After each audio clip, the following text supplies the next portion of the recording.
Trump की धमकियां बेअसर दिखाई दे रही, इसराइल पर झपट पड़ा ईरान। सही सुन रहे हैं आप, इस पूरी वीडियो के जरिए आपको तफसील देंगे कि आखिर इस खबर के पीछे की कहानी क्या है कि ट्रंप की धमकियां ईरान पर बेअसर किस तरह से हुई हैं। ईरान अमेरिका और इसराइल की धमकियों को खातिर में नहीं ला रहा है।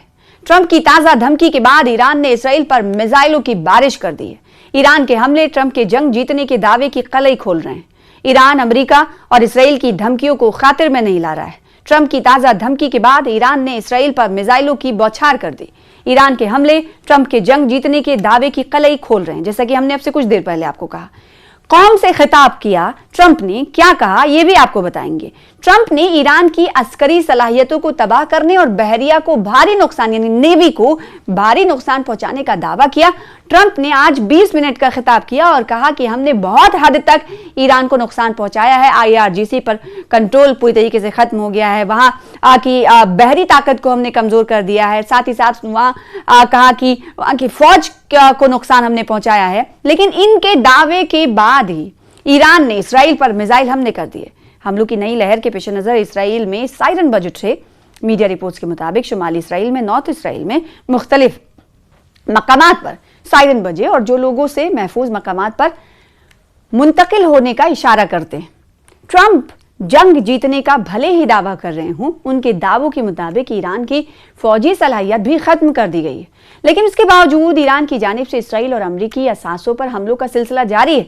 फिर सवाल ये उठता है कि आखिर कैसे आप जीते और कैसे आपने ईरान को खत्म किया कि उसकी तरफ से लगातार हमले जारी हैं। ये सवाल उठ रहे हैं।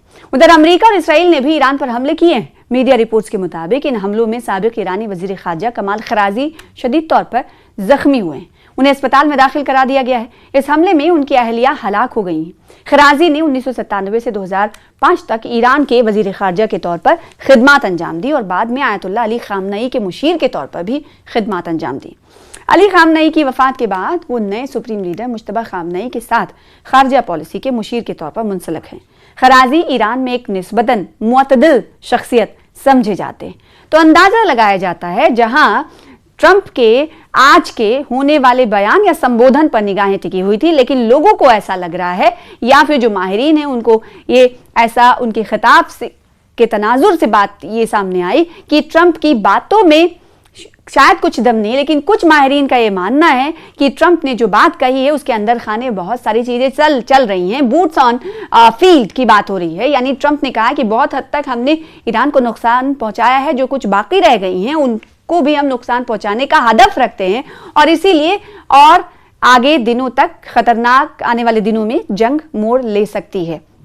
लेकिन दूसरी तरफ ये कहा जा रहा है कि अमेरिका जिसके चलते यानी जिसके कहने पर, इसराइल के कहने पर जंग की शुरुआत ईरान के साथ की, अमेरिकी नाराज हैं।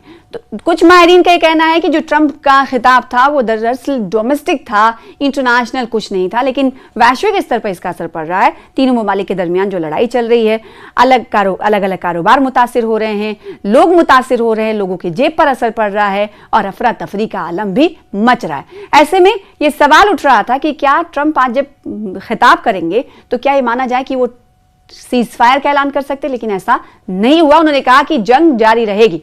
ऐसे में एक तरफ जहां कूटनीतिक रास्ते खोले जाने की बात ट्रंप कर रहे हैं, तो दूसरी तरफ ये कह रहे हैं कि हम सैन्य क्षमता को और ईरान के खिलाफ मजबूत बनाएंगे, यानी और हमले करेंगे। तो दूसरी तरफ जहां एक तरफ ट्रंप खिताब कर रहे थे, तो दूसरी तरफ ईरान की जानिब से बम बरसाए जा रहे थे इसराइल पर, और इसराइल में भी काफी नुकसान हुआ। ईरान में तो नुकसान हुआ ही हुआ है और ईरान में जानी नुकसान ज्यादा हुआ है, ईरान में माली नुकसान भी हुआ है, लेकिन इसराइल में भी बहुत हद तक नुकसान हुआ है। ऐसे में माहिरीन को लग रहा था कि कोई सोची समझी स्ट्रैटेजी या रोड मैप ट्रंप के जरिए पेश की जाएगी, लेकिन ऐसा नहीं हुआ। उन्होंने अपने लोगों को साध कर यह खिताब किया और कहा कि जिस मकसद के तहत ईरान पर हमने हमला किया था वो बहुत हद तक हमने पा लिया है, कुछ बाकी रह गए हैं और हम उसे भी हम पालेंगे। और हमारा मकसद दरअसल जो माहिरीन हैं उनके मुताबिक, जानकारों के मुताबिक अगर कहें तो जानकारों का ये कहना है कि ईरान को कमजोर करने के मकसद के तहत इसराइल के कहने पर यह हमला किया गया, अभी तक जो समझ में आया। हालांकि अभी ट्रंप पिछले दिनों ये खिताब कर रहे थे, वो कह रहे थे कि उन्होंने तेल की वजह से हमला नहीं किया, यूरेनियम एनरिचमेंट के हवाले से वो बातें करते हैं, लेकिन ऐसा है नहीं, उनके पास है ही नहीं, तो फिर आखिर हमला हुआ क्यों? तो अगर समअप करने की कोशिश करें तो जो जानकारों का कहना है, जानकार ये मानते हैं कि यह हमला सिर्फ और सिर्फ ईरान को कमजोर करने के लिए किया गया, क्योंकि ईरान एक ऐसा देश है, एक ऐसा मुल्क है जो इस वक्त अपने वजूद की लड़ाई लड़ रहा है। तो वजूद की लड़ाई लड़ने वाला देश के पास कुछ बचता नहीं है कि वो क्या गंवाएगा, यानी वो तो सब गंवा चुका है, सिर्फ अपनी लड़ाई लड़ रहा है। जी हाँ, अपनी मौजूदगी की लड़ाई लड़ रहा है। तो ऐसे में अमेरिका और इसराइल की तरफ से ये कहा जाना कि जंग जारी रहेगी, तो जाहिर सी बात है ईरान का पलटवार देखने को मिलेगा और तगड़ा मिलेगा। तो ये नहीं कहा जा सकता कि ईरान को एकदम पस्त कर दिया गया है। दूसरी तरफ हालांकि दावे कर रहे हैं ट्रंप, लेकिन इन दावों की हकीकत उससे कहीं ना कहीं साबित होती हुई दिखाई दे रही है कि इस वक्त ईरान भी लगातार ताबड़तोड़ हमले जारी रखे हुए, और जब तक अमेरिका ईरान को टारगेट करता रहेगा तब तक ईरान की तरफ से भी हमले जारी रहेंगे, क्योंकि ये लड़ाई ईरान के लिए एग्जिस्टेंस की बन गई है, वजूद की बन गई है। ऐसे में जानकारों का मानना है कि ये लड़ाई काफी दिनों तक चलती रहेगी।